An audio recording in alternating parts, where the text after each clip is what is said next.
الحمد لله الذي أرسل رسوله بالهدى ودين الحق ليظهره على الدين كله وكفى بالله شهيدا. أشهد أن لا إله إلا الله وحده لا شريك له إقرارا به وتوحيدا، وأشهد أن محمدا عبده ورسوله صلى الله عليه وعلى آله وصحبه وسلم تسليما مزيدا. أما بعد، فيا أيها المسلمون عباد الله، أوصيكم وإياي بتقوى الله عز وجل، فقد فاز المتقون. فقد قال الله تعالى في كتابه الكريم وهو أصدق القائلين: أعوذ بالله من الشيطان الرجيم، يا أيها الذين آمنوا اتقوا الله حق تقاته ولا تموتن إلا وأنتم مسلمون. Ma'asyiral muslimin, jamaah salat Jumat yang dirahmati dan dimuliakan oleh Allah Subhanahu wa taala. Marilah kita meningkatkan keimanan dan ketakwaan kita kepada Allah Subhanahu wa taala. Ketakwaan dalam bentuk melaksanakan perintah-perintah Allah, menjauhi larangan-larangan Allah. Keimanan dalam artian memperbaiki hati-hati kita, memperbaiki i'tiqad kita, keyakinan kita terhadap Allah Subhanahu wa taala. Jamaah salat Jumat yang dimuliakan oleh Allah Subhanahu wa taala, terus-menerus dan di mana-mana para khatib selalu mengingatkan untuk selalu beriman dan bertakwa kepada Allah Subhanahu wa taala, karena hati manusia selalu berbolak-balik. Oleh sebab itu diperlukan terus-menerus untuk diingatkan. Fadzakir fa inna dzikra tanfa'ul mu'minin. Berikanlah peringatan itu karena peringatan bermanfaat bagi orang-orang yang beriman. Hati seseorang jika tidak diingatkan, kadang dia lalai, kadang dia menyimpang, kadang dia menjauh dari Allah Subhanahu wa taala. Sebagaimana hati yang bahasa Arabnya al-qalb, dalam artian berasal dari kata disebut al-qalb karena dia fa innahu yataqallab, selalu berbolak-balik. Paginya beriman, sorenya sudah kafir. Sorenya beriman, paginya sudah kafir. Ada orang-orang seperti ini yang sebagaimana Nabi sallallahu alaihi wasallam sebutkan, yusbihur rajulu mu'minan wa yumsi kafira wa yumsi mu'minan wa yusbihu kafira yabi'u dinahu bi'aradi minad dunya. Paginya dia beriman, sorenya telah kafir. Dan sorenya dia beriman dan paginya telah kafir. Dia menjual agamanya karena sebagian kecil dari perkara dunia. Jamaah sekalian yang dimuliakan oleh Allah Subhanahu wa taala, dan karena manusia memang terus-menerus butuh untuk diingatkan. Kenapa? Karena dia memiliki musuh yang mereka juga gesit dalam memberikan peringatan-peringatan, memberikan sesuatu bisikan-bisikan, jerat-jerat dan tipu daya kepada manusia. Kita mungkin sepekan sekali diingatkan, Pak. Tapi syaitan yang kata Allah Subhanahu wa taala, "Inna syaitana lakum adu, fattakhiduhu aduwa." Sesungguhnya syaitan itu adalah musuh bagi kalian, maka jadikanlah dia sebagai musuh. Syaitan tidak pernah lepas dari menggoda manusia. Selalu membisikkan kepada manusia, selalu menjerat manusia, selalu menipu manusia. Demikianlah syaitan. Bahkan tipuan syaitan, Pak, luar biasa. Kalau kita kalah enggak sering-sering diingatkan, syaitan yang sering membisikkan kalah. Tipuan syaitan itu luar biasa. Bagaimana tidak, syaitan memiliki tekad, bahkan tekadnya dia ungkapkan dalam bentuk sumpah di hadapan Allah Subhanahu wa taala. Syaitan, iblis berani bersumpah di hadapan Allah. Fa bi izzatika, demi kemuliaan Engkau ya Allah, la ughwiyannahum ajma'in, aku akan sesatkan mereka semuanya, manusia itu. Tekadnya luar biasa. Dari tekad muncul usaha yang luar biasa, Pak. Jamaah sekalian yang dimuliakan oleh Allah Subhanahu wa taala, jangan pernah anggap enteng tipu daya dan makar-makar syaitan. Jangan pernah anggap enteng. Karena keluar biasaan tipu daya dan makar syaitan, serangan-serangan syaitan. Bagaimana tidak jamaah sekalian yang dimuliakan oleh Allah Subhanahu wa taala. Syaitan itu memiliki kekuatan yang sangat dahsyat. Di antaranya yang disebutkan dalam sebuah ayat, innahu yarakum huwa wa qabiluhu min haitsu la tarawnahum. Sesungguhnya syaitan itu melihat kalian dari sisi yang kalian tidak bisa melihat mereka. Kalau kita biasa terjun di medan perang, ya, baik itu para tentara maupun kepolisian, ya, tembak-tembakan dan seterusnya, yang kelihatan saja musuhnya belum tentu dia bisa menang. Yang kelihatan saja musuhnya setengah mati dia kalahkan, Pak. Lalu bagaimana kalau ada musuh yang dia lihat kita, kita tidak lihat dia? Tidak ada daya. Makanya selalu ucapkan la haula wala quwata illa billah. Kalau bukan karena pertolongan Allah, tidak mungkin kita bisa kalahkan syaitan. Kenapa? Syaitan lihat kita, kita tidak lihat syaitan. Kemudian di sisi lain, serangan syaitan tidak seperti serangan musuh di dunia. Musuh kita di dunia ada teroris, serang-serangan sama polisi. Ketahuan terorisnya di sana, ada di depan. Kalau di depan kita bisa mengarahkan sasaran kita, usaha kita, perjuangan kita dan konsentrasi kita ke depan. Itu kalau serangan manusia. Gak bakalan dia ada di belakang, Pak. Tetapi syaitan disebutkan dalam Al-Quran. Allah berfirman tentang ungkapan syaitan. Syaitan berkata, "Tsumma la'atiyannahum min baini aydihim wa min khalfihim wa an aymanihim wa an syama'ilihim wa la tajidu aktsaruhum syakirin." Syaitan berkata, kemudian ya Allah, benar-benar aku akan menyerang mereka dari arah depan mereka, dari arah belakang mereka, dari arah kanan mereka, dari arah kiri mereka. Coba, bisa kita menang jamaah? Serangannya dari depan, dari belakang, dari kanan, dari kiri. Dan di dalam ayat yang lain Allah Subhanahu wa taala menyebutkan syaitan berkata bahwasanya mereka akan menyerang kita wa min tahti arjulihim, dari arah bawah juga. La ilaha illallah. Luar biasa serangan syaitan. Satu arah saja kadang kita kalah. Apalagi ternyata serangan tersebut dari berbagai arah, depan, belakang, kanan, kiri dan bawah. Jemaah sekalian yang dimuliakan oleh Allah Subhanahu wa taala, jangan pernah merasa aman. Jangan pernah meremehkan syaitan seakan-akan kita sudah menjadi orang yang rajin sholat, rajin ibadah, sehingga kita tidak khawatir lagi dengan tipu daya syaitan. Tidak, bahkan syaitan bisa masuk dari sisi apa saja. Biasanya Pak, kalau orang mau menang peperangan itu banyak strategi. Strategi munculnya biasanya dalam musyawarah, dalam rapat. Kita mungkin rapat sebulan sekali. Supaya apa? Supaya kita memiliki strategi yang luar biasa, baik dalam pembangunan, baik dalam penyerangan, baik dalam ini dan itu. Syaitan musyawarahnya tiap hari. Disebutkan dalam sebuah hadis bahwasanya syaitan berkumpul di istana mereka, yaitu di laut, untuk membicarakan bagaimana tugas-tugas pasukan-pasukannya. Luar biasa kehebatan strategi mereka di dalam menipu manusia. Saya akan sebutkan satu kisah dari kisah Bani Israel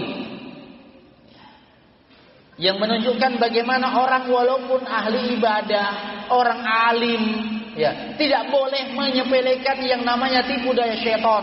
Bahkan orang alim, Pak, syaitan bisa masuk dari sisi agar orang itu riya, agar orang itu mau dipuji, agar orang itu mau dipandang. Ahli ibadah juga demikian. Ada sebuah cerita.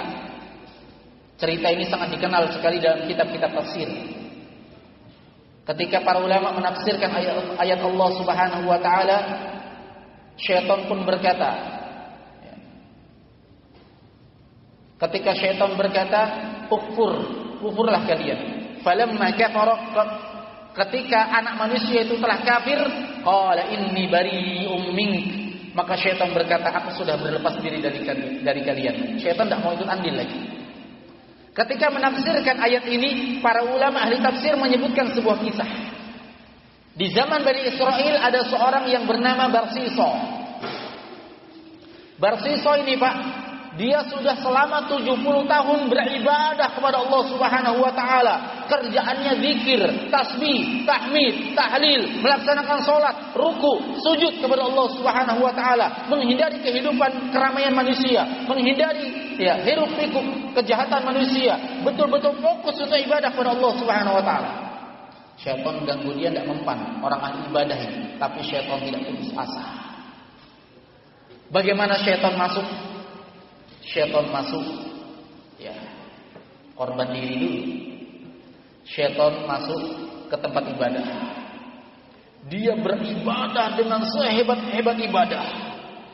3 hari 3 malam syaitan ini ibadah. Sehingga dilihat Barsiso, ada orang yang lebih hebat dari saya ibadahnya. 3 hari 3 malam ibadahnya mengalahkan ibadahnya Barsiso kehebatannya. Wah, keinginan kuat. Barsiso datang. Hai, si Anu, si Fulan, saya mau tanya, kok ibadah kamu hebat sekali, bisa mengalahkan saya? Apa rahasianya? Niatnya baik. Pengen tahu apa sih yang menyebabkan dia ibadahnya hebat? Maka syaitan tadi yang menjelma menjadi manusia, dia berkata, saya bisa hebat seperti ini ibadah saya karena dulu saya adalah ahli maksiat. Orang yang sangat jahat, saya membunuh, saya minum minuman keras, saya memperkosa, saya mencuri, saya ini dan seterusnya. Karena saya banyak berbuat dosa, maka saya pun merasa kecewa dengan dosa-dosa saya dan merasa bersalah. Akhirnya saya ibadah dengan mengingat dosa-dosa saya, sehingga saya betul-betul khusyuk dalam ibadah. Kalau kamu mau hebat dalam ibadah, lakukan dosa, supaya kamu menyesali dosamu. Kalau ibadah tidak ada penyesalan dengan dosa, kurang hebat ibadahnya. Lihat syaitan masuk. Wah, masa? Masuk akal juga ya. Kalau begitu saya berikan pilihan kamu. Silahkan kamu membunuh 1 orang, kemudian kamu bertobat. Betul-betul ibadahmu nanti hebat. Wah, saya tidak mau, katanya Barsiso. Tidak mungkin saya membunuh, itu dosa besar. Kalau begitu, baik.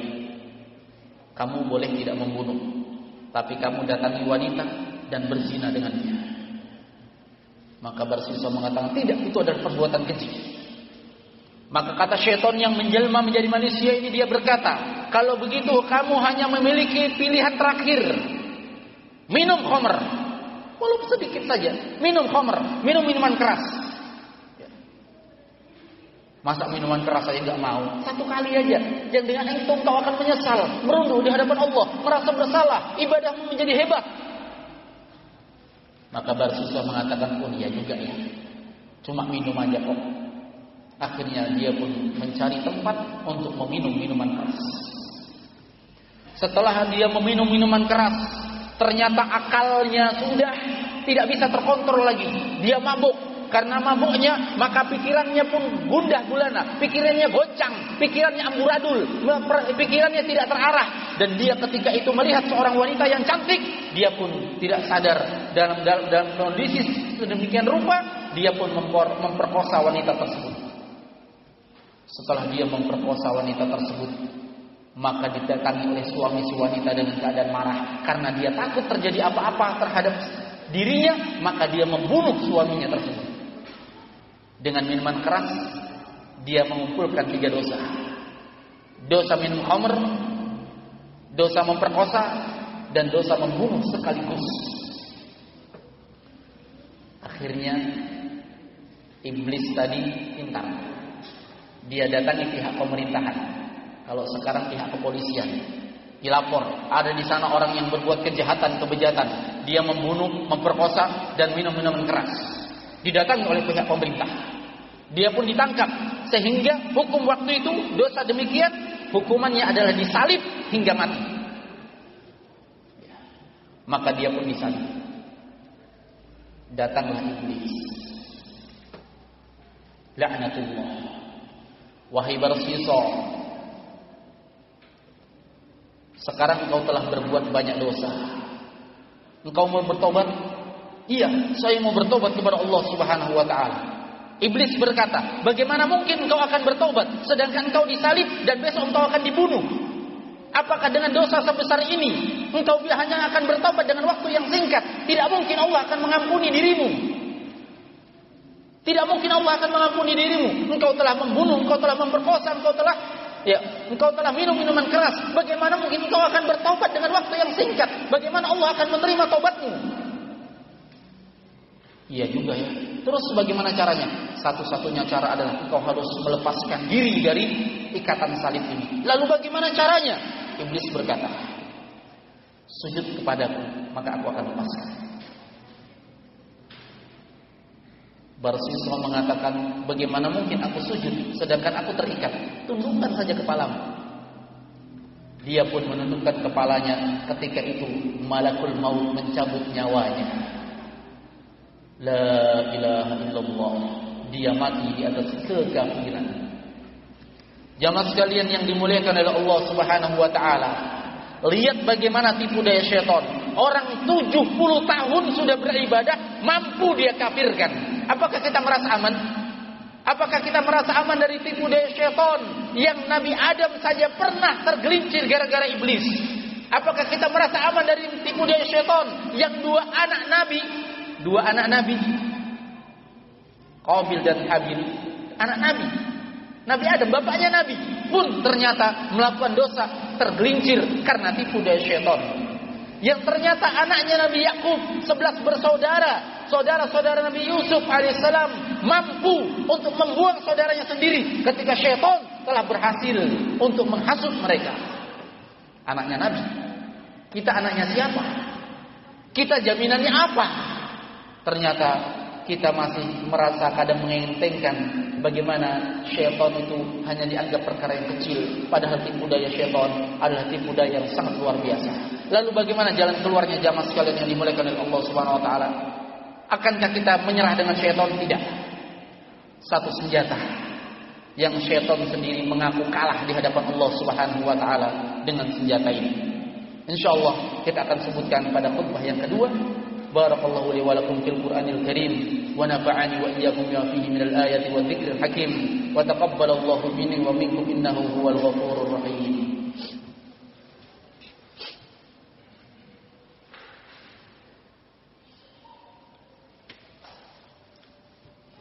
Alhamdulillah hamdan katsiran tayyiban mubarakan fihi kama yuhibbu rabbuna wa yardah. أشهد أن لا إله إلا الله وحده لا شريك له وأشهد أن محمدا عبده ورسوله صلى الله عليه وعلى آله وصحبه وسلم أما بعد. Ma'asyiral muslimin, jamaah salat Jumat yang dimuliakan oleh Allah Subhanahu wa taala. Ketika syaitan, iblis alaihi la'natullah, di hadapan Allah bersumpah ingin menyesatkan manusia, ingin menggelincirkan manusia, ingin membuat agar kita ikut bersama jalannya, dan ingin agar kita menjadi teman-temannya di neraka. Maka syaitan pun berkata kepada Allah Subhanahu wa taala, Rabbi bima aghwaytani la uzayyinanna lahum fil ardh wa la ughwiyannahum ajma'in.